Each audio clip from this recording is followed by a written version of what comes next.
Irmãos, observe que o batismo aqui entrou em segundo plano.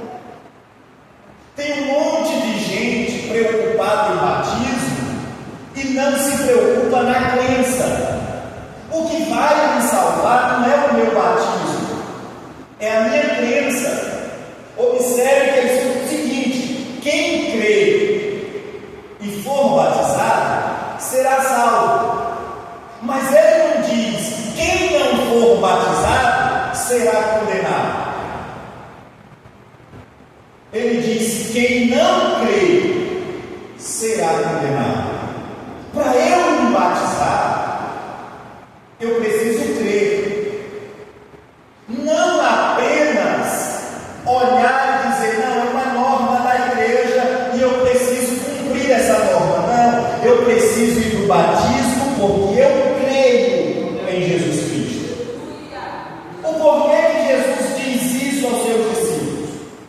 Quando nós lemos o versículo 1 do capítulo 16, a Bíblia relata que Jesus ressuscita no primeiro dia da semana, no domingo. Aparece para Maria Madalena, da qual ele tinha expulsado 7 demônios. E ela vai até os discípulos, e a Bíblia diz que eles estavam tristes e chorando. E quando ela disse: o Senhor apareceu a mim, a Bíblia diz que eles não creram.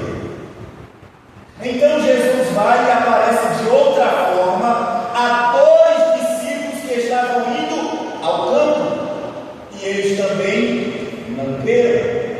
Mas de repente, os homens que estão assentados à mesa, e Jesus lhe aparece. Aí Jesus vira para eles e diz: por causa da incredulidade de vocês, que não acreditaram que eu ressuscitei, faz o seguinte: ide por todo mundo e pregar o evangelho. Aí nós imaginamos esse ide da seguinte forma: eu vou ser enviado a outro lugar para pregar o evangelho. Alguém vai me enviar e eu vou pregar o evangelho.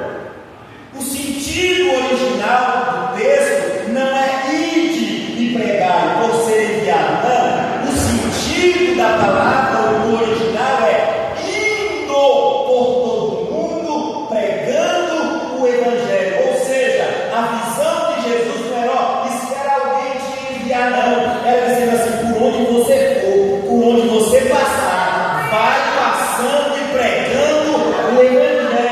É o que o pastor leu aqui como palavra oficial.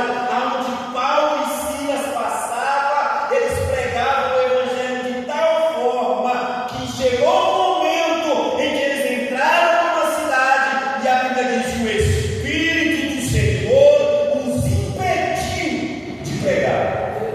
Ué, mas o Espírito de Deus impedir eles de pregar? Sabe qual é o nosso maior problema?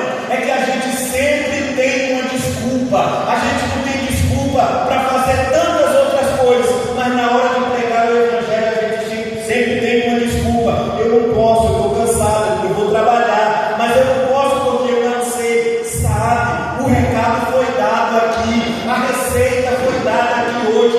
Entrega o folhetinho e diz: Jesus te ama. Aleluia, glória seja dada ao nome de Jesus Cristo, nosso Senhor. Nós sabemos falar do vizinho, nós sabemos falar do filme que nós assistimos, nós sabemos falar da série que nós maratonamos, nós sabemos falar do time de futebol que votamos, nós sabemos falar de tudo, só não sabemos falar do evangelho de Jesus Cristo. Aí nós temos dificuldade para falar. Mas sabe por quê? Porque às vezes nós achamos que o evangelho ele tem que ser pregado com português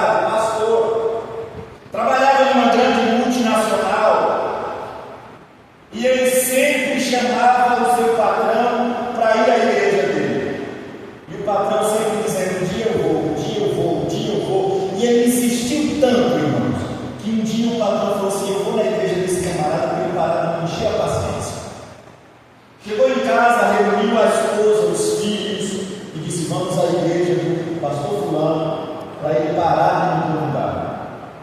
A família se arrumou, eles pegaram o carro e foram à igreja. O pastor, como um sermão tão bem elaborado, falou: o chefe está vendo, eu tenho que impressioná-lo, né? Eu tenho que... E aí tinha um irmãozinho que não sabia falar direito. E aí ele falou com o pastor dele: ó, dirige o culto que eu vou pregar, meu patrão está ali. Não dá oportunidade de irmão, pelo amor de Deus. E aí o pastor foi dando oportunidades e foi dando as irmãs, o coral, foi dando oportunidade, irmão. E o Espírito Santo age. O Espírito Santo fez o irmão esquecer do que o pastor tinha dito para ele. Não dá oportunidade para o irmão fulano. Aí ele foi: irmão fulano, tem oportunidade. O pastor foi e falei para você não dar oportunidade para ele. O pastor agora já foi, ele já ouviu, ele tem que ouvir. O irmão subiu no púlpito, pegou o microfone e falou assim: irmãos, eu não sei falar muita coisa, mas eu só quero dizer uma coisa aqui hoje: se você morrer sem Jesus, você vai para o inferno. E desceu. Sentou no lugar dele e ficou dando glória a Deus. O pastor foi pregar, pregou um sermão lindo. Lindo. Quando ele fez o apelo, o patrão dele e a sua família vieram até o altar chorando. E ele emocionado, empolgado, porque o patrão tinha aceitado Jesus. Quando ele foi orar pelo patrão, o patrão falou assim: eu preciso falar uma coisa para você. E ele falou assim: pois não. Ele falou assim: eu não sabia que você falava tão bonito. Eu não sabia que você era tão inteligente. E eu não sabia que você gostava de mim. E ele disse: como não, doutor? Eu amo a sua vida. Ele falou: não. Porque eu ia para o inferno e você nunca me falou. Se aquele Senhor não falasse que eu ia para o inferno sem Jesus, eu ia para o inferno e você não tinha me avisado disso. Essa é a questão. A questão não é o sermão bonito, a questão é a verdade do Evangelho. Evangelho que não confronta, não salva. Evangelho que salva é o Evangelho que confronta-me, é o Evangelho que joga sobre o meu rosto o meu pecado, as minhas mazelas. Ele diz para que você precisa se consertar, você precisa, aleluia, pedir perdão pelos seus pecados, você precisa voltar-se para Deus.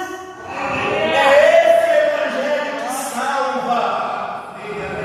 E nós estamos preocupados com o Evangelho bonito, com o Evangelho que aconchega, com o Evangelho que abraça. Eu não estou falando do Evangelho que abraça, do Evangelho que não pode ter carinho, não. Eu estou falando de um Evangelho que abraça as pessoas do jeito que elas estão. Jesus abraçava todo mundo, irmão, mas o final da fala dele sempre era: vá, não peque mais não. Eu te perdoo, mas não peque não. Eu te perdoo, teus pecados estão perdoados, mas não peque mais. Mas nós estamos querendo um Evangelho light que nos traga algum lugar e diga assim: viva a sua vida esplendidamente e regaladamente, porque já somos livres. É porque somos livres que não escolhemos o pecado. É porque somos livres que escolhemos não pecar. Aleluia. É porque somos